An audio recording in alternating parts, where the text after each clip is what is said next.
Oke, halo teman-teman semuanya. Di sini sebelumnya kami dari kelompok 3 kelas 12-6 akan mewawancarai salah satu toko penjual jamu.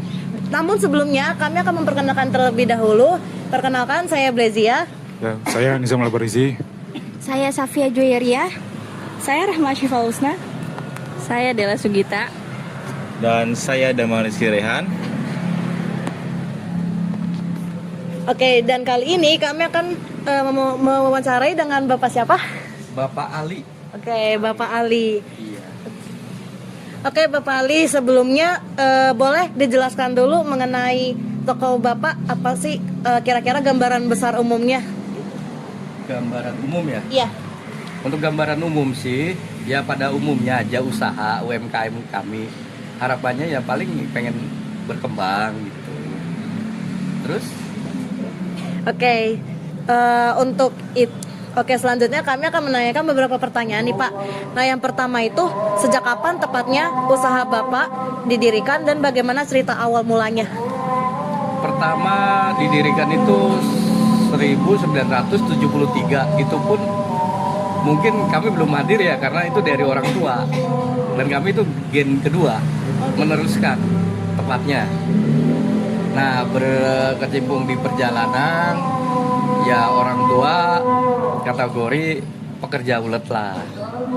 Dari berbagai 73 mengalami pada 98 tahun diri kan, dan ceritanya gimana ekonomi.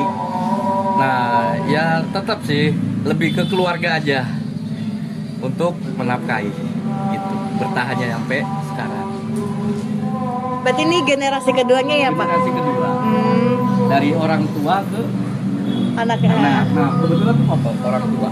Oh, oke Pak. Dari tahun 1973. Oh, 1973. Udah lama ya berarti ya? Iya. Oh iya Pak, kira-kira apa sih alasannya kenapa keluarga Bapak dari generasi yang pertama itu memilih usahanya ini tuh menjual berbagai jamu atau minuman-minuman yang kesehatan gitu? Mungkin lebih ke apa ya, modelannya ke basic ya, karena turun temurun dari nenek moyang itu, dari zaman gendong yang keliling kampung ke ganggang. Akhirnya kami yang gen kedua dan bapak itu gen pertama, akhirnya mencoba membuka kios. Itu pun kami berangkat dari Cirebon ke Jakarta. Jauh juga ya. Oh ya Pak, berarti ini yang generasi yang keduanya itu tuh mulainya dari tahun berapa Pak? Kalau yang generasi pertama kan 1973, tapi yang gen 2-nya tuh yang tahun berapa mulainya? Mungkin lebih ke tahun 99 sebelum Covid. Oh, sebelum Covid. Sebelum Covid 2019 ya? Ya, Covid kan 2019. 2020. Iya. Itu mungkin. Karena faktor dari orang tua ya udah sepuh juga, harus istirahat. Dan akhirnya kami ya belajar dari awal itu, melanjutkan gimana tata usaha di orang tua. Dan alhamdulillah sampai sekarang kami gelutin gitu. Kalau yang berarti yang dari generasi pertamanya itu tuh tempatnya belum yang ini ya Pak? Ini. Udah mulai ini. Oh, ini pusatnya. Dan kebetulan ada berbagai macam cabang, kayak di Muara. Ada di Muara. Di Muara ada satu kiosnya. Luas apa ya? Hah? Ya bertahap gitu deh. Udah buka berapa cabang Pak? Untuk yang sekarang digelutin 2, yang di Muara 1. Oh, Muara sama yang di sini ya Pak? Itu pun sama, gen kedua dari kakak. Yang di sini gen adik. Oke, kira-kira nih Pak, melalui usaha yang udah lama banget ini, kira-kira apa sih tantangan utama yang Bapak atau keluarga yang Bapak hadapi pada saat pertama kali merintis usaha ini? Untuk pengenalan diri sih ya lebihnya ya, karena mungkin pelanggannya kan dari orang tua, nah akhirnya ke kita, jadi lebih perkenalkan diri, lebih ke servis. Dan seterusnya kalau masalah pelanggan itu kan kita mencoba servis yang terbaik lah, dan biarin mereka yang bisa menilainya. Tapi jujur kalau untuk gen awal lebih dari saya, karena orang tua lebih gimana gitu untuk melayani pelanggan itu. Udah lebih paham ya Pak kalau Udah lebih bisa. paham. Iya. Betul. Dari usaha ini tuh apa sih motivasi dari keluarga Bapak yang membuat yakin untuk memulai bisnis ini? Karena basic kami emang untuk SDM ya kami rendah, dan apa salahnya kami menggeluti usaha yang ada, dan bagi kami ya udah terbukti gitu. Buktinya ya bisa membangun ekonomi keluarga, menyekolahkan kami semua dengan layak lah, walaupun nggak jenjang yang kayak sekarang sarjana, tapi bagi kami di jenjang SMA, STM gitu ya, kejuruan. Zaman itu kan standar belajarnya masih 9 tahun juga kan? Iya betul. Itu kalau udah jenjang SMA, STM itu udah bagus Iya kategorinya. udah bagus. Iya. Ya lebih ke situ aja sih, lebih ke yang ada aja udah jelas gitu hasilnya. Apa salahnya kami teruskan, itu aja. Berarti lebih ke kayak untuk memenuhi kebutuhan keluarganya ya Pak. Oke. Kira-kira Pak dari usaha ini tuh ada nggak sih semacam kayak nilai tradisi atau nilai budaya atau pengalaman pribadi yang menginspirasi lahirnya produk-produk yang dijual di usaha ini Pak? Banyak deh. Kalau untuk ke tradisi, seingetan usia aku ya, mungkin yang pertama aku kenal itu di brand Nyonya Menir. Itu jamu paketan yang untuk persalinan. Oh. Pernah kan ya deh ya, Nyonya Menir, dan itu ya masyarakat Indonesia kenal. Terus keduanya kan Sido muncul. Itu kan dari kemasan tradisional di packaging dengan modern, praktis, akhirnya ya terbentuklah model sekarang ini produk-produknya dari Sido muncul. Itu kalau untuk basic awal yang kami kenal ya dari Nyonya Menir itu, jamu praktis dengan harga terjangkau, khasiatnya dengan ekonomi masyarakat Indonesia di tahun itu cukup baik deh, beneran baik. Dari usaha ini Pak, kira-kira visi besar yang ingin Bapak capai melalui bisnis jamu ini apa sih dalam beberapa tahun yang ke depan nanti? Untuk beberapa tahun untuk ke depan ya, kami sih pengennya ya tetap di visi kami lebih ke menafkahi keluarga, mencukupi gitu. Kalau untuk target yang harus begini, harus begitu, kami nggak muluk-muluk gitu. Lebih ke cukup keluarga, dan selebihnya kalaupun ada lebih ya alhamdulillahin aja. Enggak yang harus tahun ini sekian, enggak. Dan seiringnya zaman kan yang tradisional itu udah bergeser sih. Iya benar. Jadi kayak Ya, menyesuaikannya tuh harus zaman, butuh adaptasi ya. lagi ya. Tapi dari produk-produk Bapak yang sekarang ini tuh ada nggak sih yang awalnya nih produknya masih yang kayak tradisional banget, tapi kayak sekarang tuh udah mulai udah mulai dikreasiin gitu? Mungkin itu lebih ke jamu tradisional itu modelnya kayak tetap walaupun setradisional semodern packaging ya, kita tetap mencampurkan dari modelannya telur ayam sama telur bebek, keduanya dari madu. Nah, terus untuk finishing airnya kami ya tetap mengualitaskan jahe sama gula gitu. Itu yang nilai tradisionalnya tetap ada, walaupun semodern apa nggak bisa gitu. Karena ini untuk khasiatan tahu kami dari orang tua juga ya, di situ yang bisa membedakan pelanggan itu ya berbalik gitu deh. Semodern apa kami tetap mengutamakan ke tradisional aja.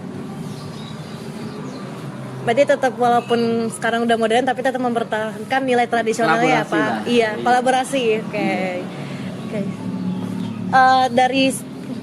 Dari branding kemudian dari produk-produk yang diusaha ini Pak, kira-kira ada nggak sih kayak karakter atau keunikan sendiri yang pengen Bapak kenalkan ke pelanggannya nih mengenai usaha ini supaya konsumennya tuh langsung keinget, oh di usaha ini tuh apa sih yang sesuatu yang bikin gampang konsumen inget gitu? Yang untuk kadang diinget sih dari produk ya deh ya. Modelannya kayak di produk yang aku kenal lama Sido muncul sih ya deh. Dan itu kan produknya macem. Iya. Dari bentuk jamu tradisional sendiri, packaging modern lah gitu ya. Banyak banget deh. Dan kami itu sampai nggak mengenal produknya itu ke yang terbaru apa. Kalau untuk produk lebih ke sudah muncul sih. Berarti rata-rata sudah muncul ya Sudah Pak? muncul. Karena basic awal. Iya iya. Eh, Kira-kira dan produk ini tuh gimana sih cara Bapak untuk bisa mengemas supaya jamuan ini tuh tetap kayak relevan, tetap menarik dan apa ya, tetap disukai sama berbagai kalangan termasuk kalangan-kalangan remaja seperti kami gitu. Kalau untuk mengenalkan sih kami tetap pada visi awal ya dia. Kami tetap mengutamakan ketradisionalan kami karena kita temanya aja jamu tradisional. Tetap mengutamakan dari rempah-rempah tadi. Ada rempah-rempah khusus tersendiri yang untuk kita memuaskan pelanggan. Dan itu kami racik gitu. Iya. Dan untuk ke Genji lah ya, gitu ya. Ke Genji mungkin aneh kalau diminum di kayak gini, apa sih gitu. Tapi untuk ke khasiatnya ke bagian organ tubuh kita itu banyak banget. Salah satunya kayak Denny tadi minum beras kencur ya. Di kandungan kencur itu kan bisa untuk menghangatkan badan, kekebalan tubuh gitu deh. Apalagi ke rempah-rempah lain yang kita racik. Itu lebih ke organ sih deh. Lebih ke stabilan tubuh. Yang bahasa sekarang mah imun apa ya? Iya imun. Kayak ada yang tahu. Imun gitu. Iya gitu. Kira-kira apa sih yang membedakan produk jamu yang di toko ini itu daripada yang di toko-toko lain, terutama dari segi kompetitor, kemudian berbagai hal-hal lain yang bisa ngebedain toko ini sama yang toko-toko jamu lainnya. Dari cara peracikan penyajian ya, Dik. Kami ada sebagian rempah-rempah yang kami olah dan cara ketradisionalan itu tetap kami utamakan. Jadi modelannya kayak kuning telur, terserah pelanggan mau seleranya yang mana. Kedua madu, itu kami pakai tetap mengkualitaskan gitu madunya. Ketiganya rempah-rempah itu sih, Dek. Dan itu macam banyak rempah-rempah di kita, Dek. Itu rempah-rempahnya itu tuh maksudnya kayak racikan buat jamunya ini tuh udah dari apa ya, kayak semacam turun-temurun gitu atau yang pada umumnya gitu, Pak? Kalau kami di sini sih lebih mengutamakan dari orang tua sih. Berarti Resep temurun ya. turun-temurun iya. Resep temurun. Berarti ada beberapa kayak resep turun-temurun yang bener-bener belum ada yang apa Yang biasanya menjadi gitu. unggulan lah Oh, di iya. warung kami ini. Menjadi unggulan ada resep rempah-rempah yang kami olah, kami elaborasikan, terus kami saji sampai berbentuk ya sampai praktis lah kami sediakannya. Itu yang bisa kami istilahnya brand gitu kan ya, bisa membedakan. Kalau tradisional kan praktis itu. Iya. Hah? Madu model apa itu banyak banget teman. Tapi kami lebih mengutamakan bahannya tradisional. Lebih ke situ. Oke. Dari usaha ini tuh udah sejauh mana Pak perkembangannya sampai kayak udah dicapai sampai sekarang gitu, keberhasilannya udah sampai mana? Kalau tingkat keberhasilan sih kami masih bertahap ya deh ya. Kalau tingkat keberhasilan jangan sampai sekarang pun ya masih gitu. Ya dikategorikan berhasil ya belum gitu. Kalau cukup ya cukup lah gitu. Tuh. Kira-kira nih dari produknya ini kan udah bercabang juga ya Pak, yang yang tapi walaupun masih 2 cabang, tapi tuh kira-kira udah sampai ada wacana mau nambah cabang lagi atau mau dijadiin semacam kayak jual di online gitu nggak Pak? Kalau untuk ke online kami belum sih ya. Dan untuk ke online itu cuman hitungannya beberapa gitu deh, enggak yang keseluruhan gitu kami onlinein semua. Karena ya lebih mengutamakan silaturahmi sama pelanggan kami gitu, tegur sapanya. Itu kayak lebih gimana gitu. Karena kami mengutamakan budaya ya. Budaya dan tradisionalnya ini sih. Culture. Ya. Berarti bener-bener yang masih kayak tradisional gitu ya Pak, misalnya kayak nggak boleh yang itu. Jadi salah satunya contoh kayak Adek minum beras kencur. Adek tahu kan cara nuangnya. Jadi nggak yang tahu-tahu udah dikemas diminum. Jadi biar Adek, kalau Adek teliti, Pak itu berapa mili dan ini harus berapa mili. Khasiatnya untuk di tahun ya remaja ya ini kan ada, kalau zaman sekarang itu apa ya kategorinya tuh ya, tingkatan apa sih dia itu yang modelannya anjuran lah ya, nggak semuanya harus sekian gitu, untuk remaja sekian gitu. Dosisnya dosis. Iya, dosis. Lebih ke dosis ya. Dan tadi ada yang minum jahenya kan ada ya? Hah? Iya, minum-minum Jahenya berasa nggak? aja. Berarti Rasa. kami mengutamakan gula merah, gula aren. Dan itu ya kami olah bener-bener gula aren sampai berbentuk cair gitu. Gitu. Dari usaha ini tuh kira apa pencapaian apa sih yang membuat usaha ini terutama buat Bapak atau keluarga Bapak itu bangga selama menjalankan usaha ini? Lebih ke menjaga amanah orang tua sih, Dek. Lebih menjaga amanah orang tua. Ya mungkin kategori usaha sekarang modernisasi banyak lah. Tapi kami lebih percaya ke menjaga amanah orang tua. Kami lebih ke situ. Paham nggak, Dek? Iya paham Pak. Amanah Kayak orang tua. di zaman sekarang nih walaupun udah serba modern Modernisasi, tapi gini. tetap mempertahankan dari tradisional supaya bisa apa ya di mata orang nih kuat, nilainya masih kuat gitu. Nah. Gitu. Dari usaha ini tuh apa pengalaman kegagalan atau krisis terberat yang pernah dialami dari usaha ini, dan kayak selama mengelola ini tuh kayak kegagalannya apa aja gitu. Untuk bicara pengalaman dulu ya tadi ya. Iya. Untuk pengalaman kita jadi mengenal ini kan di kota Jakarta, kota berbagai macam budaya gitu kan. Suku mana aja ada. Kalau kami sepengetahuan kalau di kampung ya kita ketemunya sama kampung situ aja. Nah kalau sini berbagai macam suku gitu. Jadi akhirnya kami mencoba memahami gitu. Oh suku ini seleranya begini. Tapi tetap kami mempertahankan ketradisionalan kami gitu. Jadi lebih ke mendorong biar mereka ikut kami, bukan aku yang ikut mereka gitu. Modelannya kami pernah ketemu sama pelanggan dari suku Kalimantan. Karena dari tanah budaya beda. Kalau soal rempah-rempah sih sama, cuman dari cara peracikannya deh. Peracikannya itu modelannya di pilihannya lebih ke bahannya. Nah kami tetap mengutamakan budaya kami gitu. Di sini tanah Jawa gitu. Ya kami yang kenalkan ini.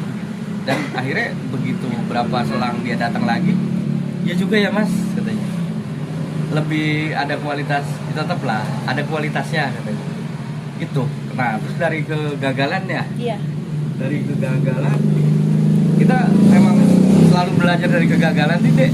Hah? Karena bagi kami kegagalan itu guru gitu. Dan koreksi diri. Kegagalan ini apa gitu yang harus kami koreksi. Lebih ke koreksi aja. Kalau setiap menemukan kegagalan, ekonomi lagi anjlok lah, apa lagi itu ini. Jadi kami lebih koreksi diri aja. Toh orang tua kami dulu gitu. Sepuluhan tahun menghadapi 98 apa itu mungkin yang kami rasakan sekarang gitu. Cuman lebih ke bertahan aja. Tapi Kegagalan ya. oh iya. Kalau dari kan ini kan awalnya dijalan sama orang tua keluarga Bapak dulu ya. Nah, tapi pas mau apa ya, istilahnya kayak pas Bapak mau ngelanjutin usaha ini tuh sempat ada ini enggak sih Pak? Sempat kayak misal Bapak kayak ada kurang setuju dengan misal kayak orang tua pengennya gini-gini tapi Bapak nih kayak kurang serap pengennya usahanya berkembangin jadi yang B gitu. Ya, paham. Jadi tetap kalau dari segi SDM orang tua kan menyekolahkan kami walaupun orang tua kami untuk sekolah ya dia nggak tinggi nyampe SR deh. Mungkin kamu nggak tahu sekolah rakyat. Iya. Nah dan untuk kami ya alhamdulillah untuk menyekolahkan nyampe jenjang ke STM gitu kan. Tapi kan tetap dia mendorong ke modernisasinya ada. Kamu harus kenal dunia sekarang. Cuman jangan lupa ke dunia kamu yang dulu gitu. Lebih ke culture sih membangunnya. Jangan lupa sama tanggal kelahiran kamu, asal kamu dibesarkan. Nyampe kamu kelar pendidikan pun ya dari sini jatuh bangunnya. Lebih ke situ deh. Berarti lebih kayak orang tua masih mengizinkan tapi nggak Lebih sampai kuat. mengubah Iya. mengubah total gitu ya Pak. Mereka mengenalkan gitu, mengenalkan ini dunia modern dan kamu pendidikan pun ya modern gitu.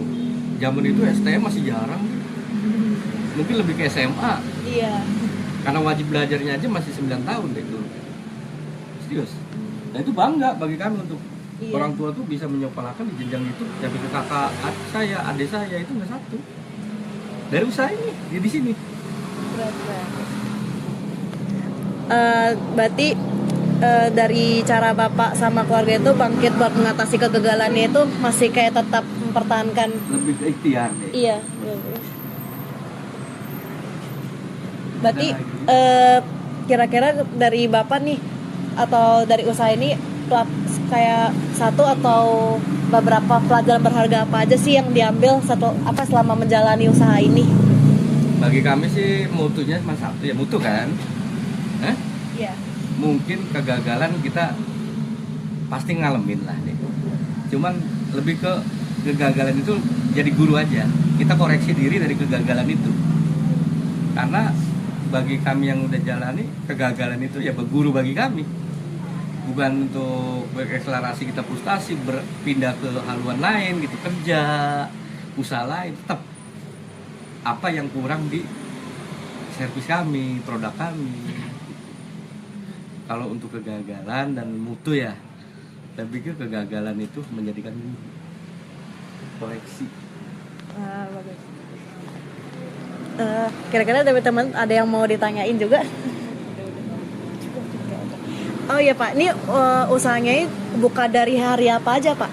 Kalau untuk hari kami nggak ada batasan deh, nggak minggu, nggak tanggal merah, seenaknya badan aja. Dan ini pun udah mau sebulan setengah belum pernah nutup gitu. Jadi tergantung mood aja sih. Kalau ada keperluan keluarga, apa di kampung ada acara saudara, itu baru kami tutup lah. Itu kan kami tetap ditanggalkan, tetap dikasih tahu. Bukan tanggal sekian, tutup tanggal sekian, gitu. Bukanya dari jam berapa Pak? Habis duhur, lebih tepatnya habis duhur lah. Duhur tengah 1, jam 1 kita udah buka lah pelayanan. Sampai jam 11 kurang 15. Sampai jam 11 kurang 15. 23 kurang apa? 22:45. Kami buka di jam 13, tutup di 22:45. Rata-rata pelanggan yang di sini tuh lebih kebanyakan kalangan-kalangan yang apa istilahnya yang tua-tua atau yang muda-muda atau yang tengah-tengah gitu Pak? Itu karena kami dari gen ya, kami dari gen orang tua ya bermacam yang melanjutkan dari yang sepuh ya kami hormati karena ini mungkin bukan dari kami bisanya datang ke sini gitu kan dari orang tua. Yang muda ya ada gitu, apalagi ibu hamil apa ini kan tradisional ya untuk ibu hamil kan ambang. Berarti bervariasi ya Pak, nggak yang kayak dominan banyakan yang tua. Varian deh. Ada lagi? Oke, segitu aja Pak untuk wawancara kali ini. Sebelumnya kami berterima kasih banyak loh Pak atas waktunya. Dan teman-teman semua, kita juga bisa belajar dari usaha Bapak Ali yang dimana usahanya ini tuh menetapkan yang dimana nilai dari keluarga yang sudah ditetapkan dari sejak generasi yang pertama, yang dimana walaupun sekarang zamannya sudah makin modern, yang dimana semuanya udah makin berubah, tapi usaha ini tuh nggak yang mengubah nilai aslinya, tetap mempertahankan dan tetap berpegang teguh mengenai nilai-nilai yang mereka pegang.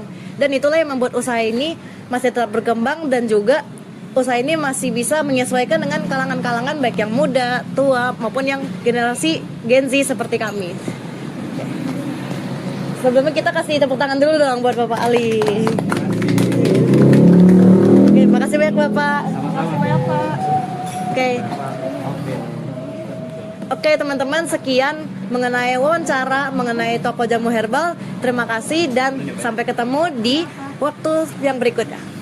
Minum dulu deh. Minum.